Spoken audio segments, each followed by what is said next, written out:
आज निजीकरण की वजह से नौकरियां गई, आरक्षण समाप्त हो रहा है, सेज की वजह से जमीन समाप्त हो रही है। इस देश में अब एनआरसी लागू होगी। अब 2021 चल रहा है, अभी एनपीआर होगा। एनपीआर में आपसे जानकारी मांगी जाएगी।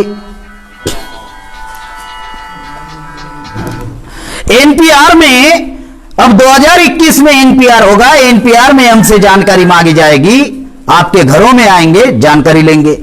और जानकारी में क्या कहेंगे जानते? हम तो जानकारी मांग रहे, कागजात थोड़ी मांग रहे। तो जानकारी मांगेंगे और जैसे ही जानकारी मांगेंगे वो जानकारी ब्लॉक ऑफिस में जमा होगी और ब्लॉक ऑफिस में जमा होने के बाद उसका डिवाइडेशन होगा ब्लॉक ऑफिस पर कि जानकारी के आधार पर जो नागरिक साबित हो सकते उनकी एक लिस्ट बनेगी और जानकारी के आधार पर जो नागरिक साबित नहीं हो सकते उनकी भी एक लिस्ट बनेगी। अब जानकारी के आधार पर जो नागरिक साबित नहीं हो सकते उनको डाउटफुली सिटीजनशिप में डाला जाएगा और उनको दूसरा पॉइंट है लीगल नोटिस भेजेंगे और कहेंगे आपने जो जानकारी एनपीआर में दी उस जानकारी के आधार पर आप भारत के नागरिक साबित नहीं हो रहे हो, तो कृपा करके दस्तावेज ब्लॉक ऑफिस पर जमा करें। अब हमारे पास कोई दस्तावेज तो है नहीं, 1970 के पहले का कोई भी दस्तावेज नहीं है। कहां से लाएंगे हमारे लोग? जिन शेड्यूल कास्ट लोगों के पास अछूत का व्यवहार हुआ वो कहां से लाएंगे? जो आदिवासी हजारों सालों से जंगल के आसपास रह रहा है वो कहां से लाएगा डॉक्यूमेंट्स? बहुत सारे ओबीसी लोगों के पास में डॉक्यूमेंट्स नहीं है, तो हमारे लोग डॉक्यूमेंट्स सादर नहीं कर पाएंगे। तो तीसरा मुद्दा है ट्रिब्यूनल एक्ट के अंतर्गत उनको पूछा जाएगा कि आप किस देश के नागरिक हो। अगर भारत के नागरिक नहीं हो तो आप किस देश के नागरिक हो? बांग्लादेश के हो, पाकिस्तान के हो, नेपाल के हो, भूटान के हो, जापान के हो, कहां के हो? जिस देश के नागरिक हो वहां के कागजात सादर करो। अब भारत का ही नागरिक है ये साबित नहीं कर रहा है तो किस देश का नागरिक है ये कहां से साबित करेगा? और जब वो ट्रिब्यूनल एक्ट के अंतर्गत साबित नहीं करेगा तो चौथा बिंदु है फिर उसको डिटेंशन कैंप में डाला जाएगा। हर एरिया में, हर राज्य में डिटेंशन कैंप बनेंगे। भारत में जमीन की कमी नहीं है और एक डिटेंशन कैंप में 4-5 हजार लोगों को डाले जाएंगे। उसमें महिलाओं की क्या सुरक्षा है? कोई सुरक्षा है? 4-5 हजार लोग एक ही साथ में रहेंगे। लड़कियों की क्या सुरक्षा है? और जैसे ही आप डिटेंशन कैंप में जाएंगे तो पहले अधिकार से वंचित होंगे और वो अधिकार है वोट का अधिकार। दूसरा, संविधान के द्वारा जितने भी अधिकार आप लोगों को मिल रहे वो सारे अधिकार निरस्त हो जाएंगे। तीसरा, भारत सरकार की जितनी भी सुख सुविधाएं आपको मिल रही है वो सुख सुविधा आपको नहीं मिलेगी। ये हवा में नहीं बोल रहा हूं, आसाम में डिटेंशन कैंप बना हुआ है। दिनेश प्रजापति और तारा प्रजापति, एक ही उदाहरण दे रहा हूं, समय हमारे पास बहुत कम है। दिनेश प्रजापति, तारा प्रजापति ओबीसी के लोग अपनी नागरिकता साबित नहीं कर पाए तो डिटेंशन कैंप में जाना पड़ा और डिटेंशन कैंप में जैसे ही गए तो उन्होंने गुवाहाटी हाईकोर्ट में अपील की तो गुवाहाटी हाईकोर्ट ने जजमेंट दिया कि आपको 10 साल का समय दिया जाता है। 10 साल में आपको भारत का नागरिक साबित करना पड़ेगा। अगर आप 10 साल में भारत का नागरिक साबित नहीं करते हो तो आपको डिटेंशन कैंप में रहना पड़ेगा। तो आपको 10 साल का समय है लेकिन आपको वोट का अधिकार नहीं होगा, संविधान की कोई फैसिलिटीज आपको नहीं मिलेगी, संवैधानिक कोई अधिकार आपको नहीं मिलेगी और भारत सरकार की किसी भी प्रकार की कोई फैसिलिटीज आपको 10 साल नहीं मिलेगी।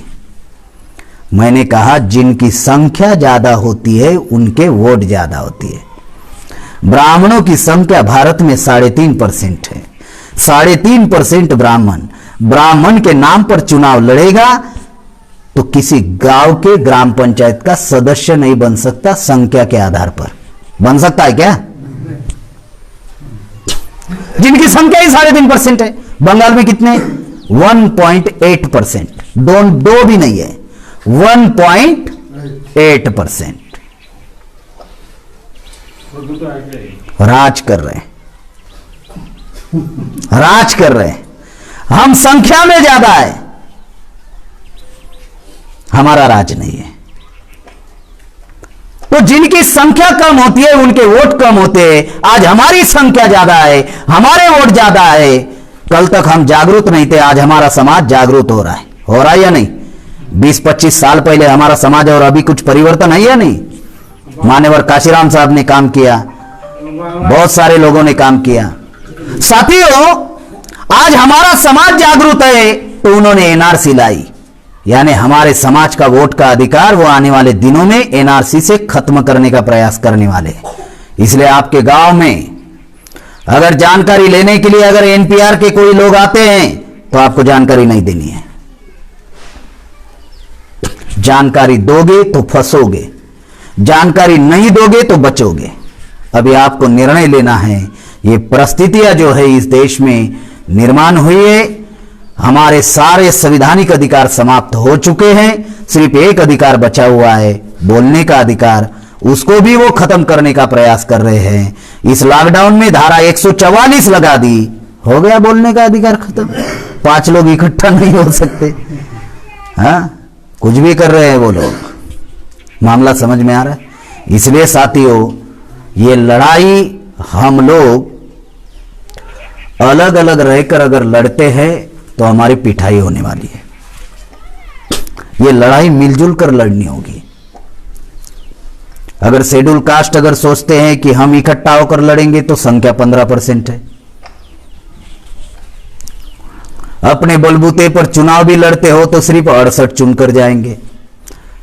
बंगाल में 294 विधानसभा सीटें हैं। सरकार बनाने के लिए 148 चाहिए, 148। कितने जाते हैं आपके चुनकर? 68। सरकार बना पाओगे? फिर दीदी के पास जाना होगा, नहीं तो बसु उनके पास जाना होगा, नहीं तो कांग्रेस, नहीं तो अभी बीजेपी है मैदान में तो बीजेपी। अब जिन्होंने सत्यानाश इतने साल से किया उनको साथ में लेकर या उनके साथ में जाकर वो कल्याण करने वाले। शेड्यूल कास्ट अगर अपने अकेले बलबूते पर लड़ने का प्रयास भी करेगा तो भी पिटाई होगी। आदिवासी सोचेगा तो उनके तो 16 ही जा रहे हैं, 6% 16 जा रहे हैं। सरकार बनाने के लिए 148 चाहिए। मामला समझ में आ रहा है? गंभीर मुद्दा बता रहा। अगर 294 विधानसभा सीटें हैं, कांग्रेस ने 25 साल राज किया, हमारा कोई कल्याण नहीं हुआ। सीपीआई ने 34 साल राज किया, हमारा कोई विकास नहीं हुआ, कल्याण नहीं हुआ। और दीदी ने भी, टीएमसी ने भी 10 साल राज किया, हमारा कोई विकास एवं कल्याण नहीं हुआ। ऐसे परिस्थिति में अब बीजेपी अपने पैर जमाने का प्रयास कर रही है बंगाल में। उनके हाथ में बहुत बड़ा शस्त्र है और उस शस्त्र का नाम है ईवीएम। उनके पास बहुत बड़ा शस्त्र है ईवीएम और वो अपने पैर जमाने वाले। तो ऐसे परिस्थिति में बहुत बड़ी समस्याएं निर्माण हो सकती है। अगर हम अलग अलग रहकर लड़ाई लड़ने का कोशिश करेंगे तो हम लोग जीत हासिल नहीं कर पाएंगे। कोई एक